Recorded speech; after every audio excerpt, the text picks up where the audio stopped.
Okay, we're going to continue with some gas laws. Another one is Gay-Lussac's law. This deals with, like with Boyle's, we dealt with volume and pressure. With Charles, we dealt with volume and temperature. Now we're going to deal with temperature and pressure, leaving the volume out. The volume stays the same, but we're going to change temperature and pressure. So it's kind of a combination of them.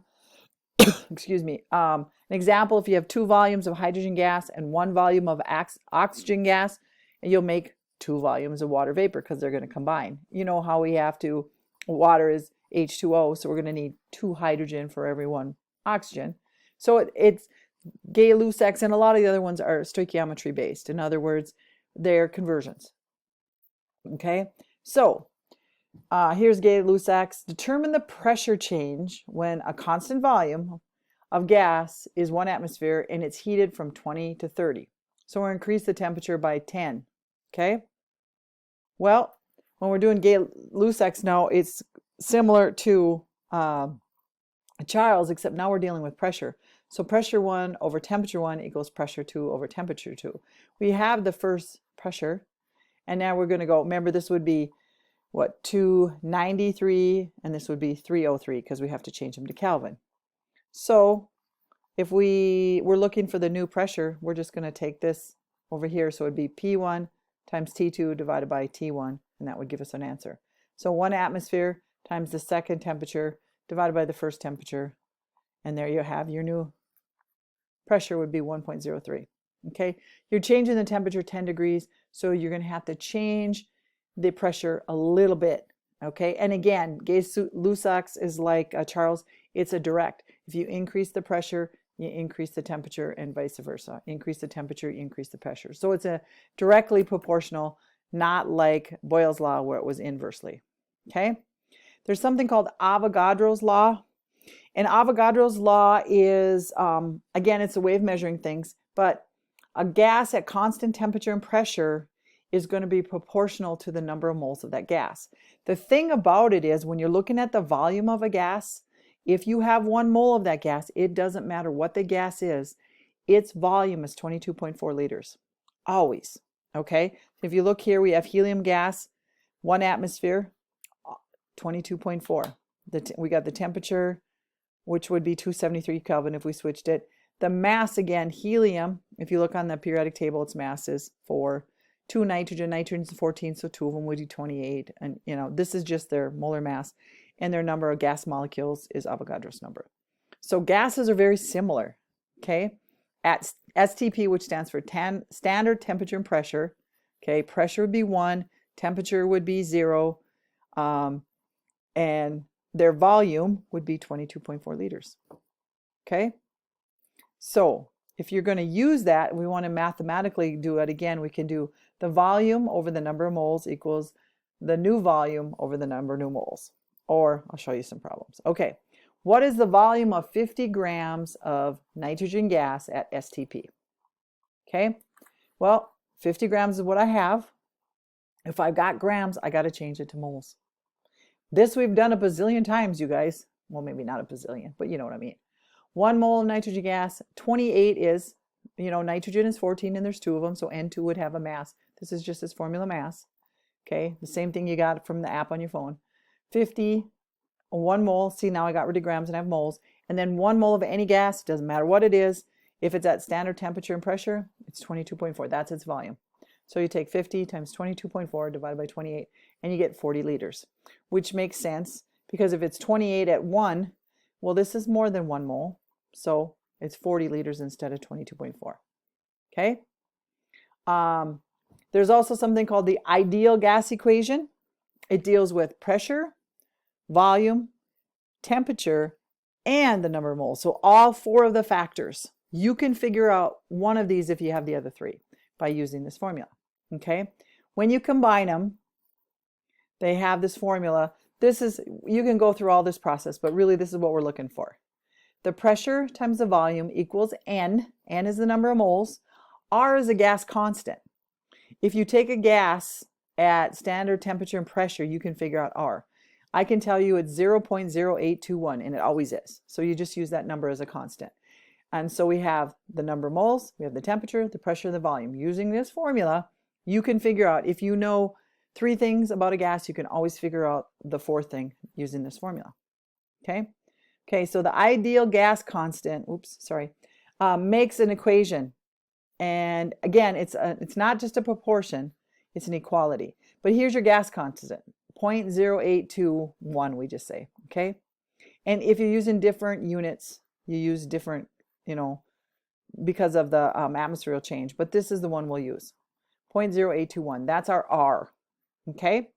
And again, to get this, what they did is they knew the pressure and the volume and the number of moles and the temperature. So the pressure would have been 1 atmosphere. The volume would have been 22.4. The number of moles would have been 1. And the temperature would have been 273 or 0 Celsius. And that solves for R. So that's where it came from. Okay. All right. So if we have 4 moles of gas at a pressure of 5.6 atmospheres and a volume of 12 liters, what is the temperature? Okay. So we know the number of moles. We know R is 0.0821. We know the pressure, 5.6, and we know the volume. So we're trying to find the temperature. So basically, we'd multiply these two, divide by these two, and it would give us temperature. Okay? Pressure, volume. Oops, I got to put my whole unit in there, sorry. Pressure, volume, and then here's the number of moles, and then there's the gas constant. And the gas constant is liters per atmosphere over Kelvin moles. Okay, and if you look, moles are going to cancel out, liters and atmospheres are going to cancel out. You're going to have Kelvin left over, and that is a unit of temperature, so it works out pretty slick. But if you take 5.6 times 12 divided by 4 divided by 0.0821, you will get 204.63 Kelvin, or if you want to switch it to Celsius, you can. Just then you'd subtract 273, but you can leave it like that. That's fine. So the ideal gas law is right here. Okay? You can find an unknown about a gas if you'll know 3 things, and of course we know R is 0.0821. Okay, that's the number, it's a constant, so you always use that number. Okay, there's also something called the combined law, where we're going to take the pressure, the volume, and the temperature. So we're combining Charles' law, Boyle's law, and Gay-Lussac's law. We're putting them all together. Okay.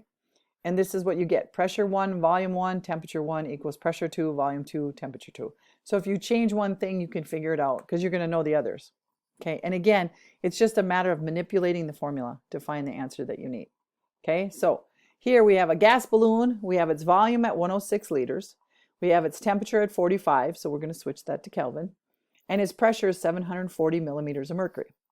Okay, we're going to change, we're going to find the new volume.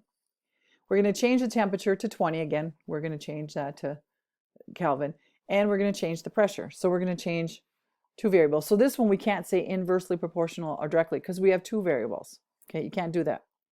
Okay, so volume is going to be the second temperature times the first volume times the first pressure divided by the second pressure and the first temperature. And again, it's just manipulating this formula.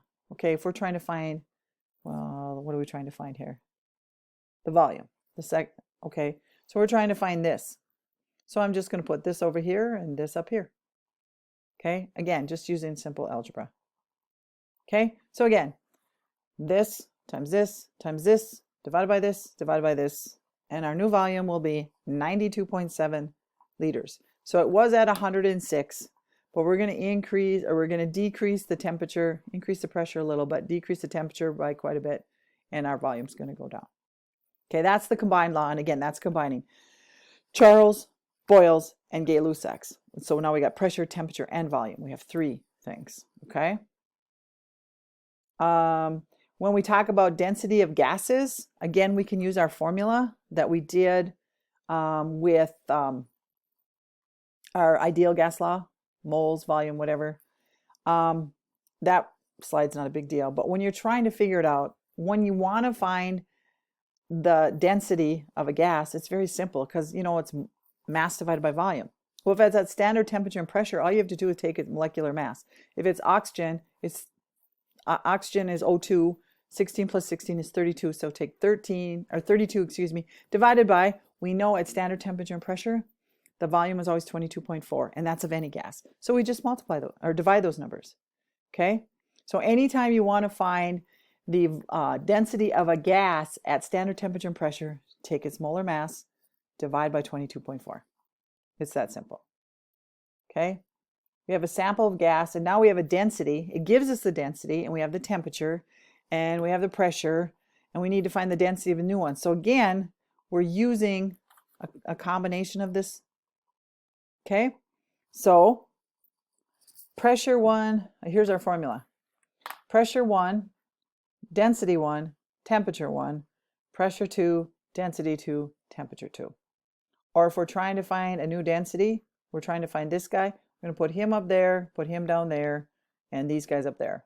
So again, using simple algebra, the density of the second one is going to be the pressure times the density times the temperature. These are the second pressure, but the first densities, and then the second temperature and the first pressure.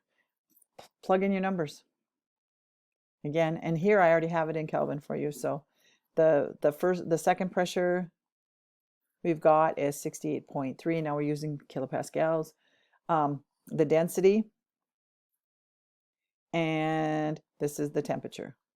Okay, and then the second temperature is 345. The first pressure is 108.8. Then again, multiply and divide, and you'll get your answer. So the second gas is less dense, 0.27 grams per liter. Okay, and again, it's just a matter of plugging in. I have a sheet for you that has all these formulas on them, you guys. Yes, I don't expect you to memorize these formulas. And again, you just find the right one, plug in the numbers, and solve. Okay. There's another law called Dalton's law of partial pressures, and basically what it says is when you put two gases together, they don't really combine, but what they do, they act alone, but if you're putting them in a container together, what you need to do to figure out their pressure is just add the two of them together. The total pressure of the mixture of gases equals the sum of each one, because they really don't, they're not going to chemically combine. They're going to stay as a mixture. So if you want to figure out the pressure, if you have the oxygen's pressure and the nitrogen's pressure and you put them together, just add the two of them together, and that's the total pressure. So the pressure of 1, the pressure 2, pressure 3, you just add them all together, and that gives you the total. It's kind of actually pretty simple if you think about it. Okay, I think we're going to quit right there. I gave you quite a few problems to work. So we'll quit on that one, and then we'll finish up the notes in the next part.